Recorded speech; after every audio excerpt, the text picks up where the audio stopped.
সরস্বতী পুজো নিয়ে এইটি হচ্ছে আমার তৃতীয় নম্বর ব্লগ। প্রথম ব্লগটি ছিল আমার পাড়ার পুজো মণ্ডপটি নিয়ে, আর দ্বিতীয় ব্লগটি ছিল আমার বাড়ির পুজোর ব্যাপার নিয়ে। যদিও বাড়ির পুজোর সমস্ত কিছু খুঁটিনাটি ব্লগের মাধ্যমে তুলে ধরতে পারিনি, কারণ আমি প্রথম পুজোর দিন সকালবেলা পাড়ার পুজোতে কাটিয়েছিলাম, সেই কারণে। আর ওখানে গিয়েছিলাম দুপুরবেলা খাওয়া দাওয়া করে, তাই সেই সংক্রান্ত সমস্ত ব্যাপার তুলে ধরতে পারিনি।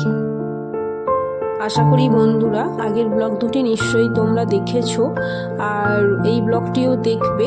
কেমন হয়েছে আমার সরস্বতী পুজো ব্লগগুলি তো জানিও অতি অবশ্যই। তো এবার মাকে বিদায় দেওয়ার পালা। তো সেই দিন যা যা করতে হয়, ওই যে দধিকর্মার জন্য সমস্ত কিছু রেডি করা হয়েছিল।